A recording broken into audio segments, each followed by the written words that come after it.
Hi, Jody Dean here, and coming to you in Périgueux, La Dordogne, and I wanted to just make a video really about the stages of spiritual awakening and what we can expect as we move forward on our journey, because it's really not something that we can predict. We can't say, oh, you go from stage 1 to stage 2 and then stage 3 and then stage 4 and then stage 5, and anyone is telling you that's what happens, well, they're working from a system or a model that is incomplete, because everyone is different and we're all going to have different experiences. Unless I don't know, for example, you're following some particular yogic awakening system where you're doing certain practices, and then you're moving, once you've done, I don't know, like a month or a year of those practices, then you're going to move on to a different stage and different level of practices. And so you're going to get experiences and phenomena that are coherent with other practitioners who are doing those different techniques and stages, for example, Kriya Yoga.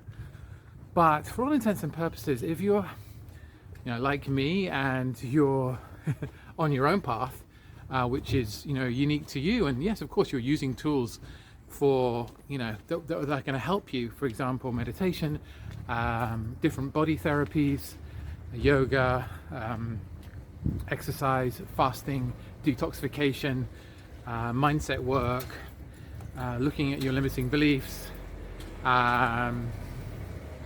breath work, etc., as well as obviously like going what I do on my, which is showcased on my channel, is going to sacred sites, doing pilgrimage and connecting with the energies there, channeling,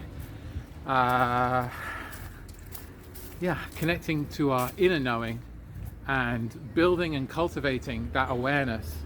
So the stages will depend on so much on where you're at, what your experience has been, what kind of stuff you're doing, where your focus is,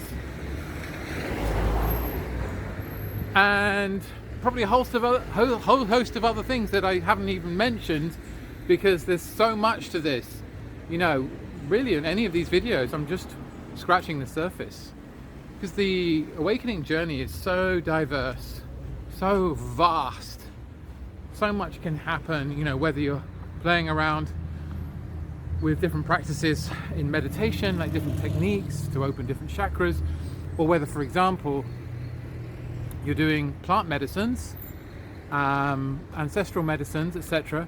Or, for example, you're going to sacred sites like this one, which is Vasuna, the Temple of Vasuna, Gallo-Roman goddess site. Very powerful portal right there, guys, right there.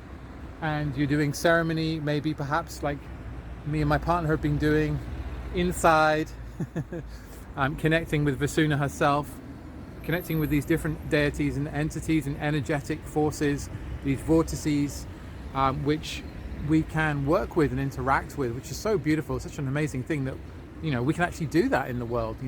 Do ceremony where we are, make prayers, pray, chant, meditate, of course, and that will influence the stages that you're on your spiritual awakening quest like nobody's business. Because, for example, if you're chanting to Krishna, which it's a funny thing, because I mentioned about this in my book, The Avalon Revelations.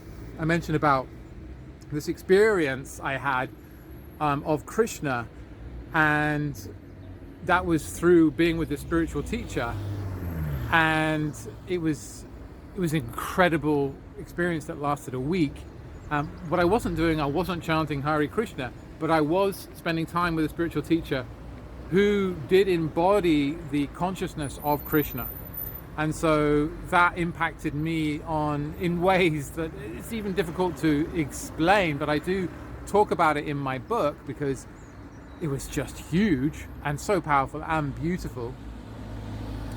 So, for example, if you're chanting Hare Krishna, well, then you're going to connect with that consciousness, and that's going to influence you, and that's going to be perhaps more of a devotional experience. You're going to feel more devotional. You're going to feel more energy of praise and love, and that everything is this deity, and connect on that level to that consciousness, as opposed to, for example, working with the land and the spirits of the land, nature spirits, etc., which you can, do meditations, go to the forest, the grove, the waterfall, and connect with amazing spirits. Me and my partner recently we were at a hot springs, and we both connected to kind of water spirits that were there that revealed themselves to us. And because we actively love to connect with the different spirits of the land, they came to us because we were open, and we both had our own little experiences with them, and that was so beautiful. And so then you can also just go ahead and kind of develop your consciousness working with these different elements, spirits around us, the Fae, angels, spirit guides, star family, whatever floats your boat really, and allow yourself to